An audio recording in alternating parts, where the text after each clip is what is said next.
Today I'm going to do an out-of-the-box review of this TL360 tripod chair by Blackout. It's a swivel tripod chair with adjustable legs. I got it on Cabela's. It was 80 bucks. One of the things I first noticed about it, it came off the FedEx truck in this box unwrapped, so if you are buying it as a gift or if you don't want your wife to see what you're spending on hunting stuff, be warned on that. Another thing I observed is that the box is bigger than I thought, so the chair is actually taller or longer than I thought once it's folded up. Some of the criteria that I had for a chair is that it swivels, that it folds up, that I can throw it in a bag and put it over my shoulder and carry it in on the same day that I carry it out without having a bunch of metal sticking out and clunking. Some of those other chairs that are folding up have armrests on them. I didn't want that either. I wanted something compact but comfortable that swivels, that I can take in and go out. Good example would be I'm going in to hunt a cornfield just one day, just sitting on the edge of a cornfield or in some pine somewhere. That's what I wanted, and this chair kind of fits that purpose. One of the things I'll first point out is this is a chair for tall people. I'm 6'3", and my legs are already at an angle going down off the end of this chair, and I can't lower the chair any further. I find it to be very comfortable, and it's very quiet, and it looks like it's built very well.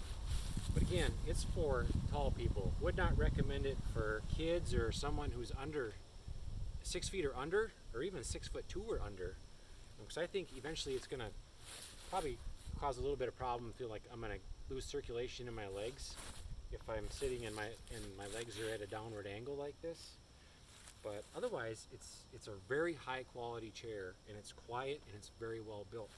One of the cool things about it is the legs extend out 9 inches, so if you have uneven terrain, it works pretty well for that.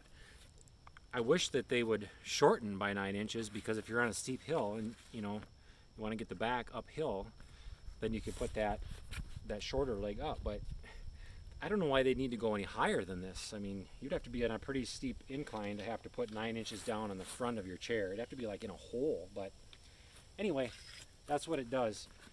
Another thing that I really like about it is once the chair is open, it locks into place so that it doesn't squish up on your rear end when you're sitting on it.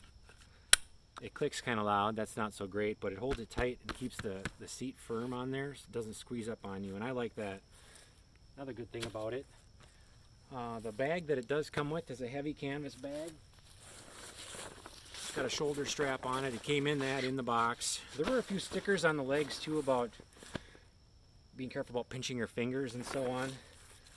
I ended up pulling those off right away. But I'm happy with it. I think for 80 bucks it's a good quality chair. There's some other brands out there like the Muddy chairs and so on. They're heavier.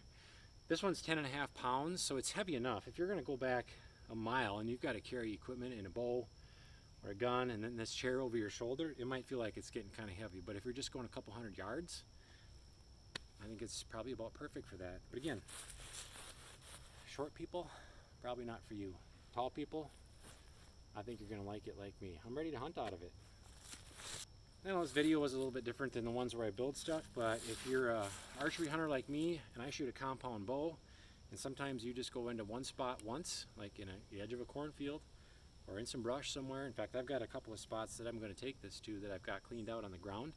I don't have tents there. I just want to sit on the ground against a stump or against a tree along the edge of a field, or where they're crossing through, and there's a lot of places where there's no trees. A big storm came through here and it wiped out a lot of the mature trees that we had, so we're pretty limited on on where we can hunt. There's a lot of good places to hunt, but there aren't a lot of good trees to hunt out of in those good places anymore. So I'm gonna have to take my hunting to the ground a little bit more than usual this fall because of that. So thanks for watching. I hope you found this video helpful.